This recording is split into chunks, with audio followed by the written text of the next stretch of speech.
Sale tax से एक जवाब आया कि नागपुर में जो राइट ऑफ हुआ है वो 3,000 करोड़ का है, हम्म, जो मतलब नॉट अवेलेबल अमाउंट है, ये मिल ही नहीं रहा। इनके जो डिफॉल्टर है वो ट्रेस नहीं हो रहे। और पूरे महाराष्ट्र का 1,60,000 करोड़ रुपया, ये कोई कंपनी मालिक या कोई उद्योगपति या कोई व्यापारी वर्ग अपने घर से नहीं दे रहे हैं। जी, ये वो टैक्स है जो जनता से वसूला जाता है, बिल्कुल। पहले असूल के बाद में देते।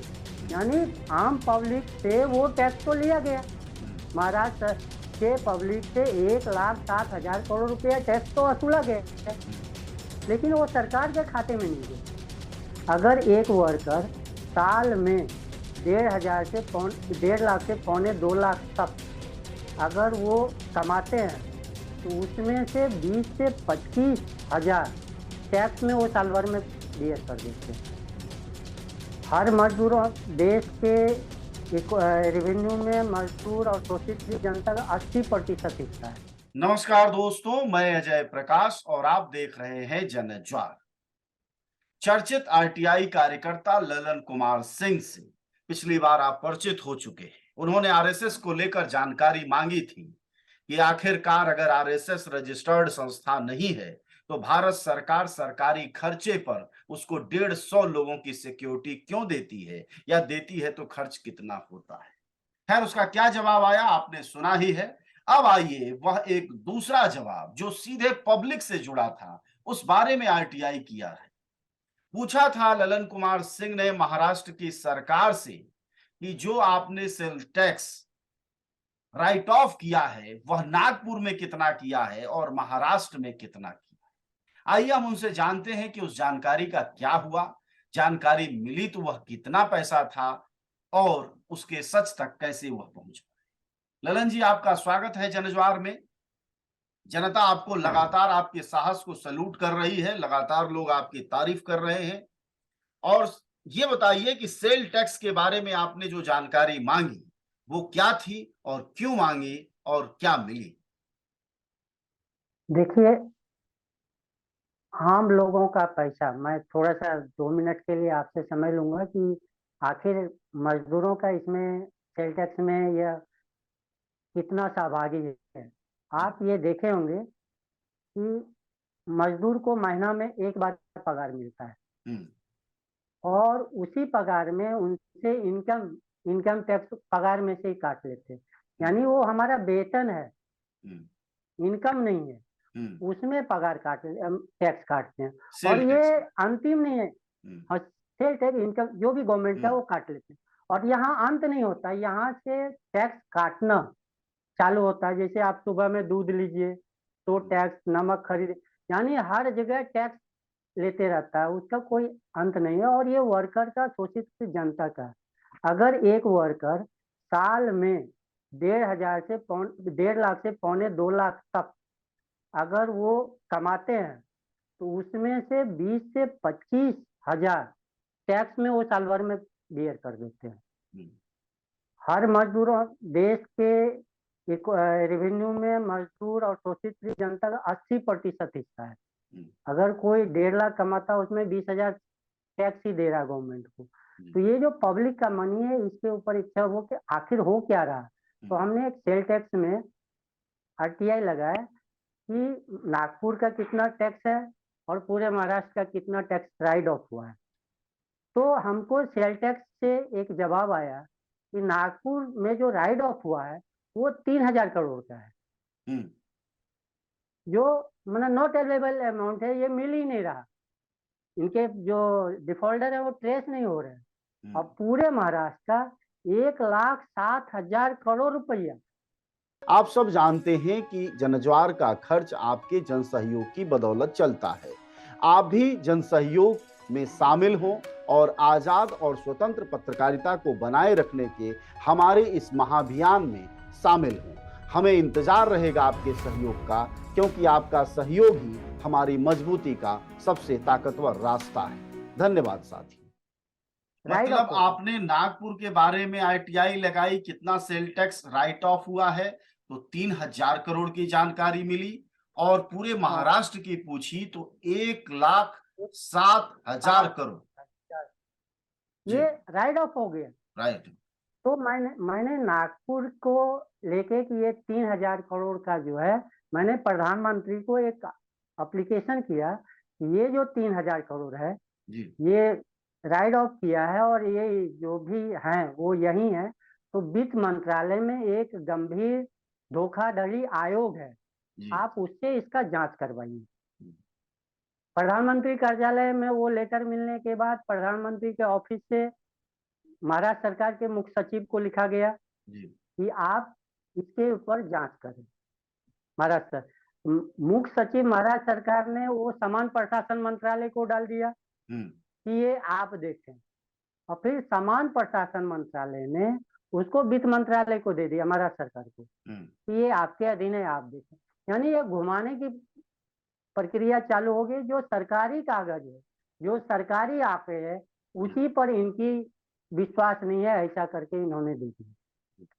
उसके बाद आपका कोरोना आने की वजह से ये प्रक्रिया रुक गई। एक बात जो इसमें तथ्य जो सामने आता है कि अगर मान लीजिए कि सिर्फ महाराष्ट्र में जी 1,60,000 करोड़ रुपया टैक्स राइट ऑफ हो रहा है, और ये कौन टैक्स है? ये कोई कंपनी मालक या कोई उद्योगपति या कोई व्यापारी वर्ग अपने घर से नहीं दे रहे हैं जी ये वो टैक्स है जो जनता से वसूला जाता है। बिल्कुल। पहले वसूलते बाद में देते, यानी आम पब्लिक से वो टैक्स तो लिया गया। महाराष्ट्र के पब्लिक से 1,60,000 करोड़ रुपया टैक्स तो वसूला गया, लेकिन वो सरकार के खाते में नहीं गया, वो इधर दबा दिया गया। तो जरा आप अंदाजा लगाइए कि अगर एक स्टेट में 1,00,000 करोड़ से ऊपर का टैक्स अगर राइट हो रहा है, तो पूरे भारत में 29 राज्य और 7 केंद्र शासित राज्य हैं, कितने टैक्स ऐसा राइट ऑफ होते हैं? यानी अगर आप देखेंगे तो अंदाजन 25 लाख करोड़ रुपया जो है ये टैक्स इंडिया गवर्नमेंट वसूली प्रक्रिया से बाहर कर दिया है। और इस विषय को कोई भी राजनीतिक पार्टियां उठा नहीं रही है। ये भ्रष्टाचार की बात कर रहे हैं, लेकिन ये 25 लाख करोड़ का क्या? लेकिन इस ठोस भ्रष्टाचार पर कोई उनकी निगाह नहीं है, बिल्कुल कोई निगाह नहीं है। और निगाह इसलिए नहीं है कि यही 25 लाख करोड़ जो है इनके चुनावी चंदे इसी में से जाते हैं। कोई भी फैक्ट्री मालिक या कोई भी ओनर अपनी मेहनत की कमाई, ईमानदारी की कमाई तो इनको चंदा देना नहीं। तो ये तो इस तरह का धंधा होता है। ये तो रोचक बात आप बता रहे हैं। मतलब जनता से पहले सेल टैक्स के नाम पर चीजें ली गई, पैसा लिया गया, वसूला गया, और वो उसको सरकार के खाते में नहीं जमा किया गया। और आपका कहना है कि असल में ये पैसा जनता का है, उस सेल टैक्स वाला, जो इलेक्शन बॉन्ड के नाम पर जा रहा है, जिसका 98% हिस्सा अकेले बीजेपी को मिल रहा है। हाँ, सभी पार्टियां। क्यों ये 25 लाख करोड़ का सवाल उठा क्यों नहीं रहे? भ्रष्टाचार की बात कर रहे हैं, इससे बड़ा भ्रष्टाचार क्या होगा जी? कि जनता से लिया जा रहा है, और वो आप जनता किसको दे रही है? उद्योगपति के लिए नाम से तो दे नहीं रही है। जनता इसलिए दे रही कि इसके ये जो टैक्स है इससे जनहित में कुछ काम होंगे, तो वो तो पैसा जा ही नहीं रहा। और अच्छा, एक चीज बताइए ललन जी कि राइट ऑफ किया ही क्यों गया? क्या ये हमेशा राइट ऑफ किया जाता है कि किसी खास वक्त, किसी खास समय में किया? नहीं, कुछ राइट ऑफ ऐसा होता है कि जब लगता है इनको कि ये पैसा वसूल नहीं होने वाला, उसको राइट ऑफ कर देते हैं कि इसको अब वसूली प्रक्रिया से बाहर कर दो जी। तो ये 25 लाख करोड़। और देखिए, और लोकतंत्र का हमारे पास चेहरा कैसा ला दिया। हम लोग लोकतंत्र की दुहाई देते हैं। आज सत्ता और व्यवस्था ने लोकतंत्र को, सत्ता यानी नेता और अधिकारी ने लोकतंत्र को ऐसा बना दिया, लूटो और लूटो, जितना हो सके उतना लूटो। और इसी पर पूरा लोकतंत्र की आज के परिस्थिति में तो ऐसा लगता है इसी पर काम हो रही है। एक दूसरा ये है कि लोकतंत्र में जो निर्णय करने का अधिकार है वो जनता के पास तो है नहीं।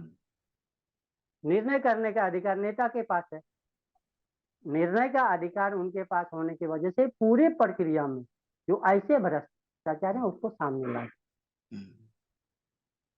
और इस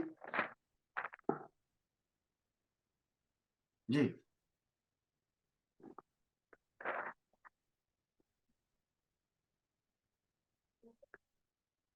ये जो पूरा प्रक्रिया है, हम्म, मैं आपके थ्रू ये मांग करता हूँ कि इसके ऊपर जो सभी पार्टियां, राजनीतिक पार्टियां गौर करें और इसको कैसे असूला जाए। हम्म, ये जो टैक्स के नाम पर और ये सिर्फ सेल टैक्स का ये अमाउंट है।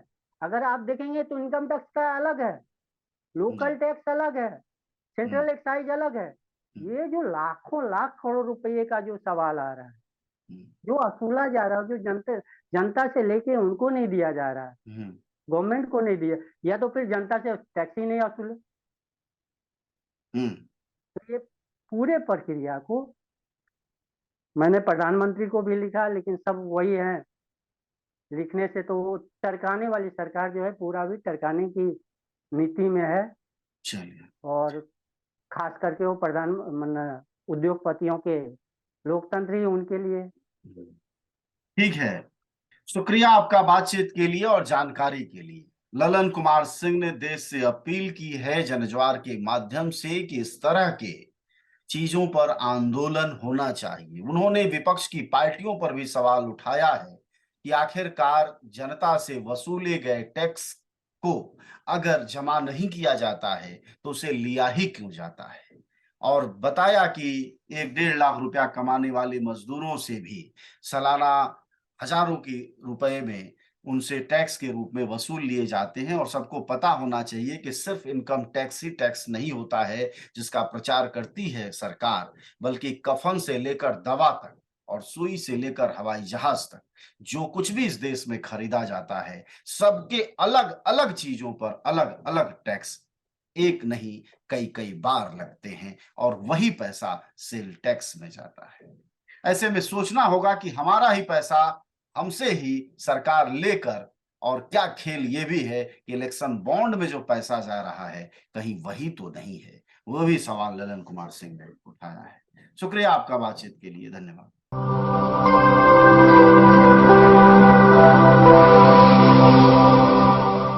जनज्वार जनता की मीडिया।